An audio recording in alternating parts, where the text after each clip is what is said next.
We saw our rectangle tool create strokes and fills at the same time, but most of the rest of our drawing tools are going to be one or the other. For our next tool, let's try out the pen tool.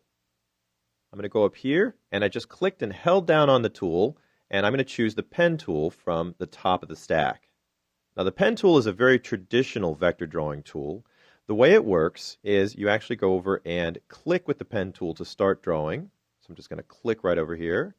And you see a point got left behind. If I click again, it's going to create another point, and it'll connect a line between them.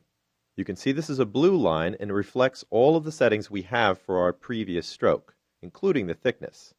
Now, if I keep clicking, I'm just going to keep creating connected lines.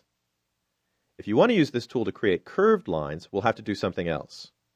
This time, I'm going to click and hold my mouse button down, and while I've got it down, I'm going to drag out a little bit.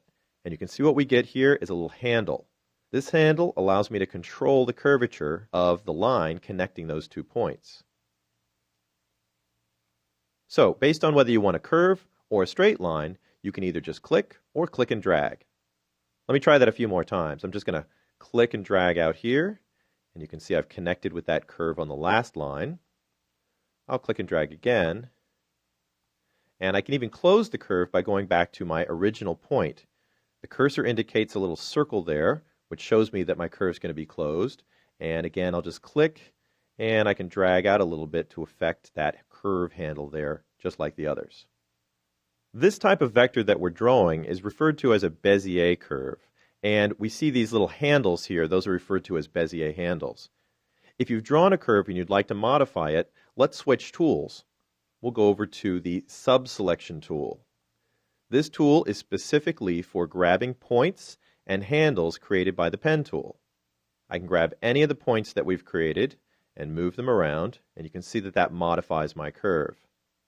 We can also grab the handles with these ones and just reshape the curve however we'd like. The pen tool is a good tool for drawing very accurate, precise curves, but it's not very intuitive. So for our next tool, let's try out one that's a little bit easier to understand, and that's the pencil tool. I'll click on it, and I see the options pop up here at the bottom. I'm going to go to the last option here, pencil mode, and I can choose between straighten lines, smooth lines, and ink lines, depending on how smooth I want the curves to be at the end, or how straight or wiggly. Now I'm just going to choose the smooth option, and I can go down to my drawing area and just click and drag out a curve. Now that curve was much easier to draw because we didn't have to worry about where the points or the handles are going to go. But you might notice that it's a little bit lumpier than you wanted it to be.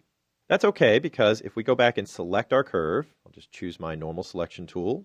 We'll click or double click on the curve as needed. I'm going to double click on mine.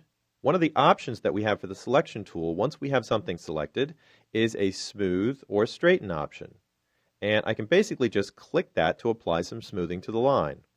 You can see your line changes just a little bit, and if you'd like some more smoothing, just click it again.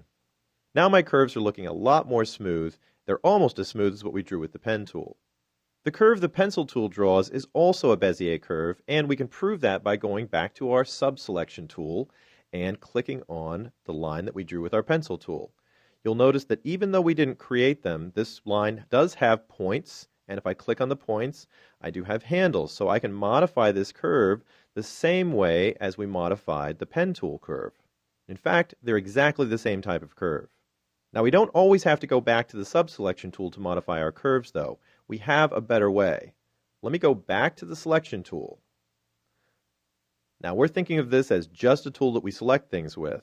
But if we have nothing selected at the point, I'm going to click in the empty space on my stage. That deselects everything. And then I'm just going to move my cursor over near the line that we just drew. You can see the cursor change, and we see that little arc added to the cursor. If I just click now and drag a little bit, I'll actually pull and modify my curve. Using the selection tool like this, I'm still making the same kind of changes we would have made with the sub-selection tool, but I don't even have to know where the points and handles are. I can just grab onto a curve, pull it out a little bit, and reshape it. This will even work on any curve in the program, including the ones that we made with the pen tool. If I go back over to our previous shape and pull that out a little bit, you can see that I can modify it in exactly the same way. We can even go back to our rectangle that we drew originally and we can modify it in the same way. One nice thing you'll see is if you have a stroke and a fill that are right on top of each other, your modifications will take place on both objects, even though they're separate. Now, if we move our cursor to a corner point, we get a slightly different cursor, but this allows us to move that corner point around instead of reshaping the curve. We'll be able to do this with any vector we draw in the program.